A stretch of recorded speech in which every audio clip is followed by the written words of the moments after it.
오늘 성경 말씀은 신약 성경 누가복음 1장입니다. 누가복음 1장 본문은 5절에서 20절까지인데 봉독은 5절에서 7절까지만 하겠습니다. 유대왕 헤롯 때에 아비야 반열에 제사장 한 사람이 있었으니 이름은 사가랴요 그 안에 있는 아론의 자손이니 이름은 엘리사벳이라. 이 두 사람이 하나님 앞에 의인이니 주의 모든 계명과 규례대로 흠이 없이 행하더라. 엘리사벳이 잉태를 못함으로 그들에게 자식이 없고 두 사람의 나이가 많더라. 아멘. 오늘부터 이 대림의 절기가 시작이 됩니다. 교회력으로 보면 우리는 지금 설이 두 개잖아요. 양력설 1월 1일이 있고 음력설, 우리 구정이라고 불리는 설이 있는데 교회력도 설이 있습니다. 교회력 설은 대림절부터입니다. 그래서 교회력 기준으로는 오늘이 새해 첫날이라고 그렇게 말할 수도 있습니다. 성탄절 전에 주일 4번을 따져서 그 4번째, 전으로 4번째 주일부터 대림절을 지킵니다. 대림절은 아까 장로님 기도하실 때도 말했지만 우리 한마디로 그냥 기다림의 절기라고 할 수 있습니다. 기다림. 기다림의 절기는 성경에서 크게 두 가지 의미를 가지는데 하나는 구속사적인 의미를 가지고 다른 하나는 성화론적 의미를 가집니다. 구속사적인 관점에서 대림절은 예수님께서 오실 것을 기다리는 절기이죠. 그래서 구약의 신자들은 예수님의 초림을 기다리고 신약의 신자는 예수님의 재림을 기다리는 것을 점검하는 절기입니다. 나는 잘 기다리고 있는가? 1년에 이 주간만 기다리는 것이 아니라 내가 평상시 기다림의 삶을 살아가고 있는지를 점검하는 기간이 대림절이라고 그렇게 말할 수 있어요. 두 번째는 성화론적인 기다림인데 성화론적인 기다림은 우리가 살아가는 삶 가운데 하나님을 기다리는 순간들이 많거든요. 우리에게 알려주시기를 기다리거나 응답하시기를 기다리거나 도와주시기를 기다리거나 이렇게 하나님의 행하심을 기다리는지를 점검하는 절기라고 해서 나는 하나님을 향해서 뭔가 기대를 가지며 살아가는가, 하나님께서 내게 뭐 해주실 것이라는 기다림을 가지고 신앙생활을 하는가, 그거 없이 신앙생활을 하는가, 1년 중에 이 시기에 이 기다림을 점검합니다. 누가복음 2장에는 기다림이 정석이 되는 인물이 나오거든요. 시므온이라는 인물이에요. 시므온이라는 인물은 잘 압니다. 그는 의롭고 경건하며 이스라엘의 위로를 기다리는 자고 성령이 그 위에 머물러 계시는 자. 2장 25절이죠. 그가 성령의 지시를 받아서 그리스도를 보기 전까지는 죽지 아니하리라 하시는 지시를 받은 상태였죠. 그래서 그의 삶을 가지고 우리가 성령의 인도하심을 받으며 의롭고 경건한 삶을 살아가며 이렇게 기다림의 정석적인 교훈들을 얻을 수 있는데 이게 참 재미있게도 누가복음은 이 시므온과 굉장히 유사한 한 사람을 들어서 잘못된 기다림의 정석도 우리에게 보여주고 있습니다. 그것이 1장에 나오는 사가랴이거든요. 사가랴는 우리가 잘 아는 바대로는 세례 요한의 아버지입니다. 성경의 부인의 이름을 잘 나타내지 않는데 그 부인 엘리사벳이 워낙 유명한 가문 아론의 후손이었기 때문에 그 이름도 기록을 하고 있어요. 별로 하는 일도 없음에도 불구하고. 또 성경에는 누가복음 1장에 아비야 반열이라고 말하는데 사실은 이제 포로 생활할 때 반열이 무너졌다가 돌아오고 나서 다시 24반열로 정비하고 24반열이 한 1년에 2주씩 이렇게 나누어 가지고 거의 1년을 성전을 섬겼거든요. 성소 안에 들어가서 성소를 청소하고 불을 켜고 막 이런 일을 했습니다. 24반열 가운데 아비야라는 반열에 속한 자이고 1장에서는 그가 성소에 들어가는 제비에 뽑혀서 직분을 맡은 것으로 이렇게 나옵니다. 이게 성소에 들어가서 섬긴다는 것이 제사장이 당시 한 2만 명 정도 있은 것으로 알고 있거든요. 2만 명. 2만 명 가운데서 제비를 뽑습니다. 제비를 뽑아가지고 그 안에 들어가는 것인데 1년에 딱 자기 이제 반차에 들어오는 게 2번, 뭐 봄, 가을에 한 번에 여름, 겨울에 2번 자기 가문에 이렇게 순서가 돌아오니까 그때 한 명씩 뽑힌다고 했을 때 1년에 2명이 섬길 수 있잖아요. 한 가문에 보통 800명, 900명 있거든요. 그러면 평생에 한 번 섬기기 힘듭니다. 굉장한 영광이거든요. 이 사가랴가 그런 영광스러운 직분을 맡아서 이제 직분을 섬기는 모습 나옵니다.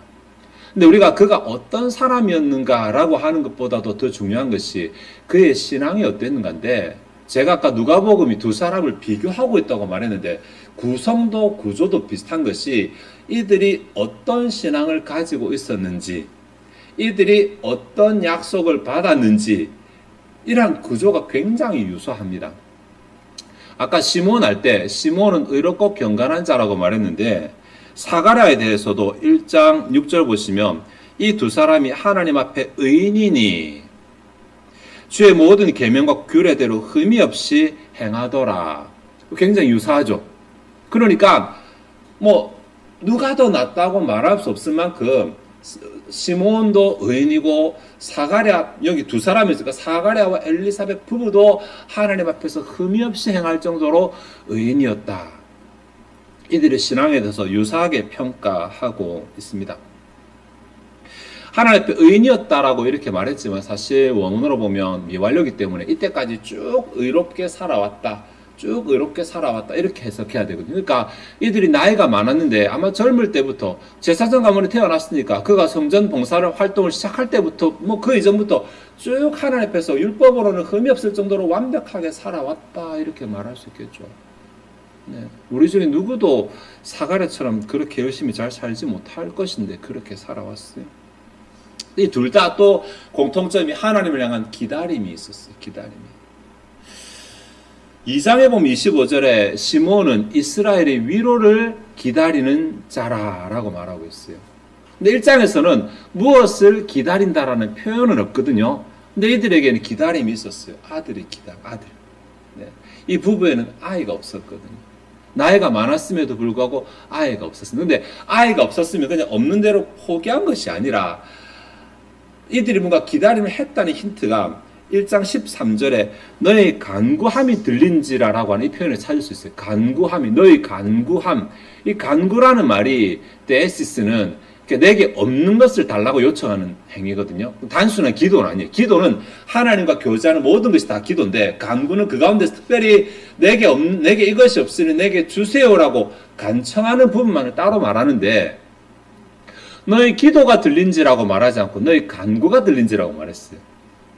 얼마나 간구를 열심히 했는지. 네. 그러니까 이 자신들에게 없는 자녀의 문제 때문에 하나님께 자녀를 달라고 기도했다는 거잖아요. 우리가 아까 읽을 때 이 두 사람이 나이가 많더라고 7절에 말하는데 아마 이 두 사람이 계속 기도해 오다 보니까 기도하는 중에 어느 순간 나이가 들었던 것 같아요.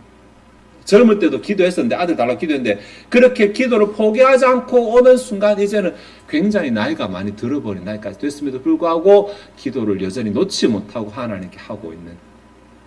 네, 우리 비슷한 감정도 좀 느끼실 수 있을 텐데. 그러니 이들 역시도 하나님께 기다립니다. 차이 난다는 것은 이들은 자기 자식을 기다리고 있고 시몬은 하나님의 자녀를 기다리고 있고 이 두 차이 정도 되겠죠. 어쨌든 이들에게 기다림이라고 하는 공통적인 신앙의 요소가 있습니다. 또 하나 이들이 공통점이 있는데 이들이 약속을 받았다라는 거예요. 하나님께 기대함이 있는데 기대함에 응답이 바로 딱 오게 되면 얼마나 좋습니까? 그런데 오늘 두 본문에는 하나님이 바로 응답하지 아니하시고 약속을 먼저 주십니다. 약속을. 내가 주겠다라는 약속을 먼저 주십니다. 이것이 그들을 위한 것이 아니라 사실은 우리를 위한 것인데 나중에 생각해 보도록 하겠습니다.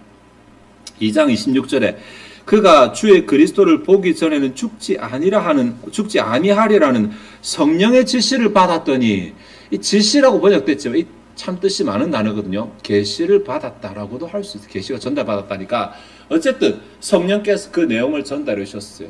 약속을 주신 거죠. 너는 주의 그리스도를 보기 전까지는 죽지 않을 것이야. 오늘 본문 바로 본 뒤에는 13절에 본문 13절에 보시면 천사가 그에게 이르되 사가랴여 무서워하지 말라 너의 간구함이 들린지라 네 안에 엘리사벳이 내게 아들을 낳아 주리니. 이게 약속이잖아요. 아들을 줄 것이다. 이때까지 기도하고 나이가 다 들었고 그랬음에도 불구하고 계속 기도를 놓지 않고 있었는데 그래 내가 아들 줄게. 바로 아들을 딱 주시면 얼마나 좋겠습니까? 주시면. 근데 아들을 딱 바로 안 주시고 약속을 주십니다. 약속을. 이게 우리를 위하는 것이라 그랬죠. 그죠? 약속을 주십니다. 시몬에게도 그랬어요. 바로 그냥 딱 보게 하시는데 그게 아니라 약속을 먼저 주시고 나서 그 다음에 그들에게 뭔가를 요구하시는 게 있어요. 우리에게 다르냐? 우리에게도 약속 주시잖아요. 끊임없이 약속 주시잖아요. 성경 말씀을 통해서. 약속을 주신 것까지는 똑같은데 약속 앞에서 이들이 보이는 태도가 달라집니다.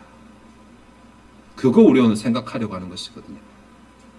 시므온의 본문에서 약속 앞에 그가 아멘 하고 받아들였는지 안 받았는지 본문에 나오지 않잖아요. 근데 2장 29절을 보시면 주제여 이제는 말씀하신 대로 종을 평안히 놓아 주시는도다. 일단 말씀하신 대로라는 이 표현에서 그 말씀을 가지고 있었다라는 것을 알 수 있지만 이제요, 이제는이라는 이 단어 그냥 부사거든요. 닌이라는 부사인데 근데 헬라어 구문에서 부사는 저 뒤로 가야 돼요. 영어처럼. 근데 얼마나 강조하고 싶었으면 이 단어를 맨 앞으로 뺐어요. 맨 앞으로. 말할 때 이 단어를 제일 먼저 말했어요. 그러니까 지금 드디어 이제야 이 감정이 이 시몬의 가슴 속에 가득 있을 때 얼마나 그 기다림을 오랫동안 가지고 있었는지 야 끝났다. 수능 치고 나온 아이들이 나오자마자 와 홀가분하다 느끼는 감정이 있겠죠, 그죠? 하여튼 오랫동안 기다리고 있으면 느끼는 감정, 군인이라면 제대하는 날 신고하고 나올 때 느끼는 그 감정, 그 비슷한 감정이 이제야 드디어 라고 말하는 이 단어를 쓰고 있어요. 그러니 아마 시몬은 그 약속을 받고 나서 쭉 그 약속을 붙잡고 살았던 것 같아요. 근데 사가랴는 조금 다릅니다. 사가랴는 17절에 그 가브리엘이 와서 그렇게 말하고 나서 18절에 그의 반응이 사가랴가 천사에게 이르되 내가 이것을 어떻게 알리요? 내가 이것을 어떻게 알리요? 내가 늙고 아내도 나이가 많으니이다 라고 말합니다. 자, 일단은 이때까지 쭉 기도하고 있었잖아요. 하나님한테 아들 달라고 기도하고 있었잖아요. 간구하고 있었잖아요. 간구하고 있었는데 막상 그래 내가 아들 줄게라고 말씀이 딱 내렸을 때 먼저 팍 든 생각이 아멘 감사합니다가 돼야 되는데 아멘 감사합니다가 아니라 여기에는 이제 내가 이것을 어떻게 알리오라고 번역했지만 기노스코는 경험한다라는 것이니까 내가 늙고 나 아내도 나이가 많은데 어떻게 내가 이것을 경험할 것입니까? 라고 반응합니다. 불신이잖아요. 천사 가브리엘이 와서 하나님의 말씀을 전해줘. 이 정도 굉장한 사건이잖아요. 가브리엘이 와서 말씀을 전했는데 우리 같아도 잘 못 믿는 우리 같아도 우리 앞에 가브리엘이 나타나서 말을 한다면 우리 믿을 건데 그럴 것 같은데 이렇게 의롭게 살았고 평생 동안 하나님을 섬기던 사가랴가 정작 천사 가브리엘이 나타났을 때 그 말씀을 믿지 못하고 있다는 것입니다. 이게 너무 이상한 것입니다. 여태까지 기도를 왜 했어? 앞에 하나님의 완전하게 의로운 그 삶은 도대체 뭐야? 왜 어째서 가브리엘을 말할 때 사가랴가 믿지 못하는 반응을 보일까? 물론 이 구문에서 추측할 수도 있거든요. 딱 왔을 때 사람이 반응을 보일 때는 그 안에 가장 크게 생각하는 것부터 답으로 나오게 됐어요. 누가 툭 치면 가장 크게 생각하는 것부터 답으로 나오게 돼 있는데 사가랴가 하면 나도 나이가 많고 아내도 나이가 많다. 이게 툭 튀어났다는 것은 이미 이 문제로 깊이 고민하고 있다라는 거예요. 계속 기도하면서도 우리 나이가 들어가는데 점점 나이가 들어가는데 언제 주실려나 나이가 들어가는데 이게 속으로 계속 생각하고 있으니까 아들을 주겠다라는 말에 자기도 아들을 받고 싶어 기도했지만 나이가 들어가는데 가치관이 툭 튀어나와 버린 것입니다.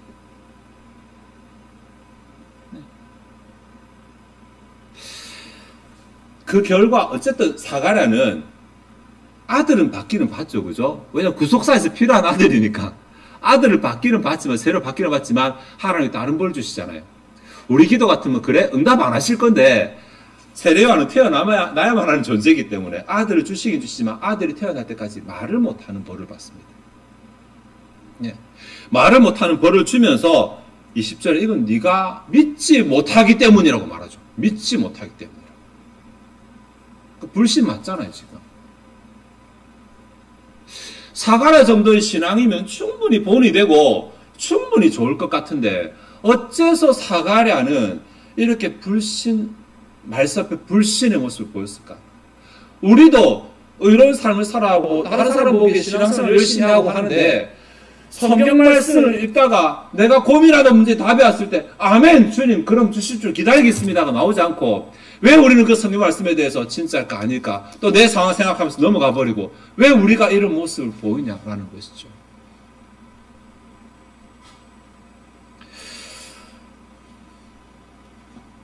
여러 가지로 생각해 볼 수 있지만 본문에는 명쾌하게 나오지 않으니까 본문 전후에 나오는 캐릭터, 인물들을 가지고 우리가 한번 좀 비교를 해볼 수 있습니다.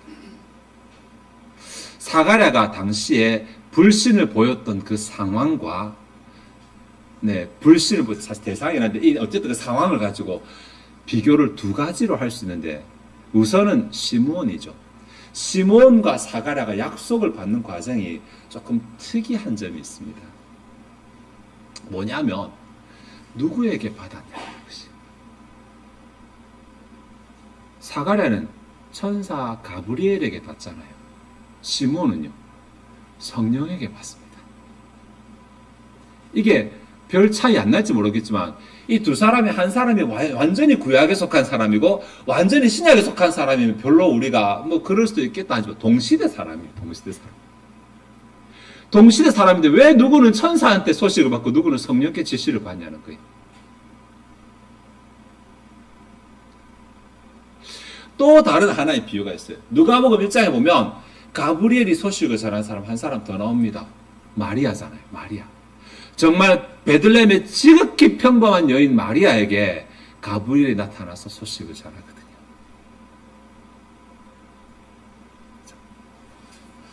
답.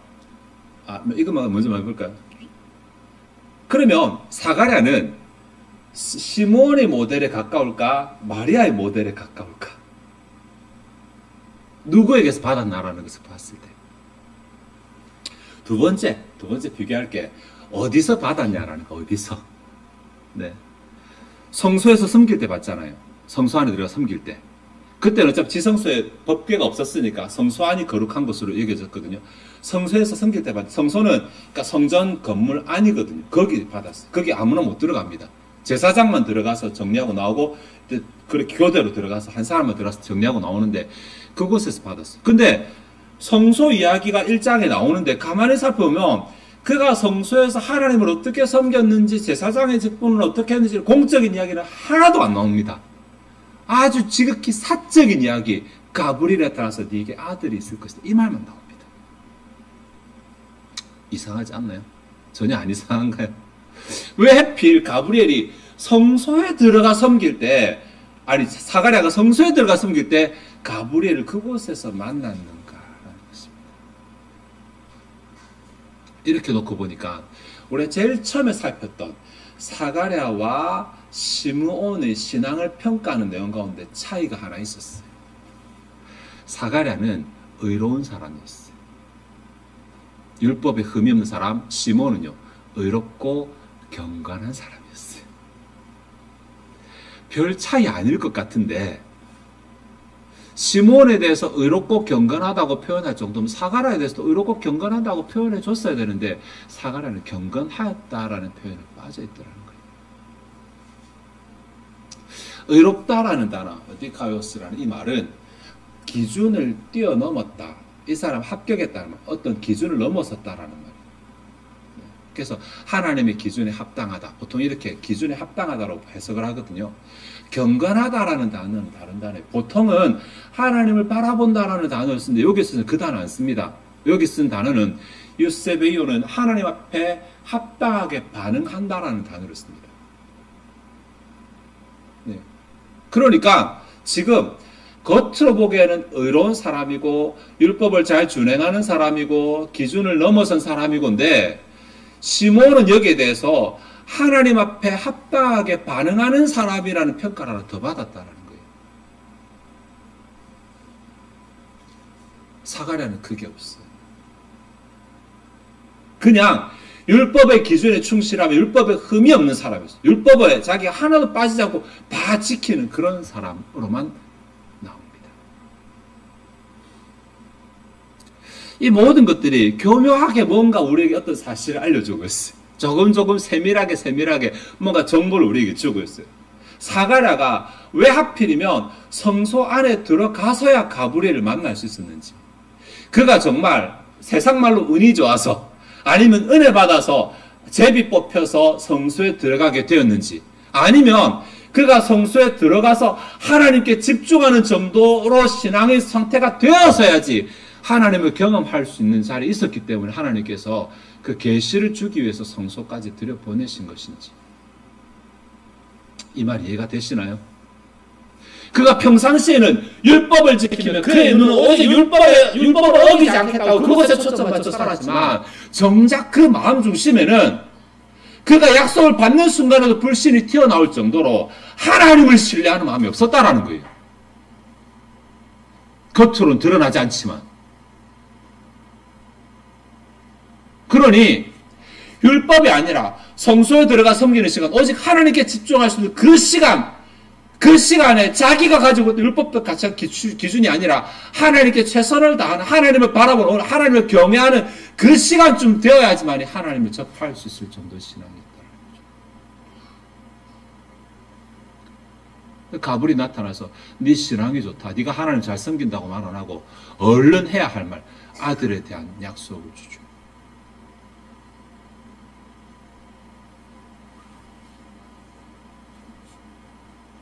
결국 이것 때문에 두 사람이 같은 길을 걸어오고 있어서 둘 다 의로운 사람이었고, 둘 다 기다리는 자였고, 둘 다 약속을 받아온 자였지만, 같은 길을 걸어왔지만 이 약속 앞에 보이는 태도 반응 때문에 둘이 서로 길이 갈라지게 됩니다. 시몬은 워낙 칭찬받는 사람이니까 잘 알고, 우리 사가랴만 가지고 조금 우리와 비교해 봅시다. 제가 아까 바로 응답을 받지 않고 약속을 받는 것이 은혜라고 말씀을 드렸어요. 네. 사가랴와 똑같이 우리의 믿음이, 나의 신앙이 진짜 하나님에서 진짜 합당하게 반응하는 신앙인지 아닌지가 그때 드러나니까. 우리도 하나님을 섬기는 자이죠. 우리도 하나님께 기다림이 있는 자들입니다. 그리고 우리도 약속을 가진 자들이에요. 약속. 여러분, 우리 기다림과 약속이 있을 때 우리가 어떤 반응을 보이는가라는 것입니다. 사가랴와 같이 내 안에 있는 불신이 나와서 하나님의 약속을 내가 덮어버리고 무시하지 않는지, 아니면 약속이 나왔을 때 하나님 저 이거 믿습니다, 붙잡습니다, 아멘하고 그 약속을 붙잡고 시몬처럼 기다리는지, 진짜 응답이 내릴 때까지 약속하셨으니 반드시 응답 주실 것이니까 그렇게 생각하고 기다리는지. 2023년의 대림절을 보내면서 이 부분 우리가 좀 생각해 봤으면 좋겠어요. 네.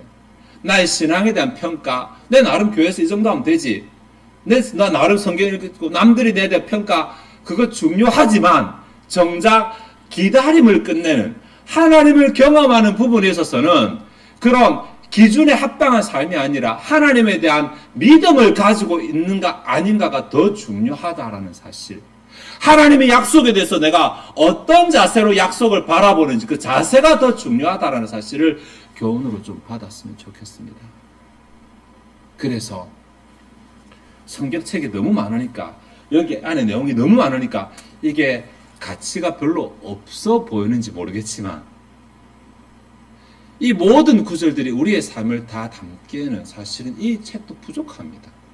그래서 성경에서 답을 찾고, 아니면 성경적 원리에서 답을 찾고, 우리 삶의 세세한 모든 것들을 다 다루니까 성경책이 이만큼 두꺼운 것입니다.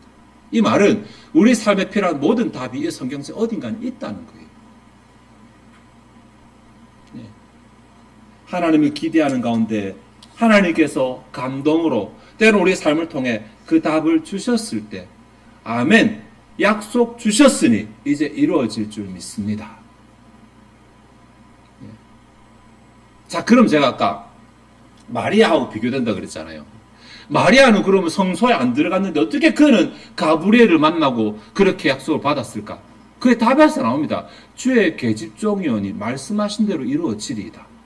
이게 마리아의 답이었어요. 믿는다는 거잖아요. 내게 말씀하셨으니 난 그대로 된다고 봅니다. 이게 그 믿음이었어요. 시몬이 이제는이라고 말한 게 바로 그 믿음이었어요. 말씀하셨으니 이루어집니다. 약속하셨으니 이루어집니다. 내게 약속을 주셨으니 이 말씀대로 이루어집니다. 근데 사가랴는요, 내가 나이가 많고 늙었는데 약속이 그렇게 있다 할지라도 내 상황이 이런데 어떻게 내게 이루어지겠습니까? 그게 불신입니다. 내 상황이 이런데, 내 처지가 이런데, 내가 지금 이런데, 이런저런 핑계 대가지고 결국은 하나님의 말씀보다 자신의 생각을 더 내세우는 이것이 불신입니다. 그래서 우리 대림절을 다시 한번 오늘부터 시작이니까 이번 대림절 기간 동안 나는 주의 재림을 기다리고 있는가, 이것도 생각해 보셔야 되겠지만, 나는 하나님의 약속에 대한 신뢰가 있는가, 나의 기다림은 막연한 하소연인가, 그냥 답답하고 안 되니까 그냥 해주세요라고 막연하게 하소연하지 정작 기다림이 없는 하소연은 아닌가. 아니, 기다림이 없는 기다림은 아닌가. 진짜 끝을 기대하는 기다림이라면 약속을 갈구해야 되고, 약속이 주어질 때 믿음을 가지고 나머지 기다림의 기간을 채워야 한다는 사실을 기억하시고, 성경이 말하는 대로 기다리되 나의 간절함과 하소연을 풀어내되 약속을 중심으로 기다리는, 약속과 믿음을 중심으로 기다림의 기간을 채우고 그 끝을 경험하는 저 여러분 되시기를 바랍니다. 기도하시겠습니다. 하나님, 오늘 누가복음 1장의 사가랴와 2장의 시므온을 비교해 보았습니다. 우리에게 비교하라고 보여주신 거 아닙니까? 시므온이 어떻게 기다림을 잘 끝내게 되었는지, 또 사가랴는 어떻게 하나님의 응답이 주어지는 가운데서도 벌을 받게 되는지를 보라고 하신 것 아닙니까? 하나님, 우리의 모습을 비춰보게 하시고 우리 가운데 약속 없이 막연한 기다림이 있다면 약속 달라 기도하게 하시고, 성경을 통해 약속을 발견하였다면 믿음으로 붙잡고 나머지 기다림의 기간을 채우게 해 주옵소서. 그래서 하나님 앞에 우리의 믿음을 보여드리고 그 믿음대로 응답을 누리는 하나님의 자녀들 되게 하시기를 원합니다. 하나님, 우리를 예배로 불러주셨습니다. 우리의 마음이 하나님 안에서 위로와 힘을 얻게 하여 주시옵소서. 하나님께서 우리 각자에게 필요한 것을 공급하시고 채워주시옵소서. 때로 우리에게 믿음을 요구하실 때 제 믿음이 여기 있나이다라고 믿음을 보여드릴 수 있는 자들이 되게 하여 주시옵소서. 이 시간 주 앞에 준비된 예물을 드리고자 합니다. 우리의 마음이 즐거이 하나님을 헌신하게 하옵소서. 감사드리며 예수 그리스도의 이름으로 기도합나이다. 아멘.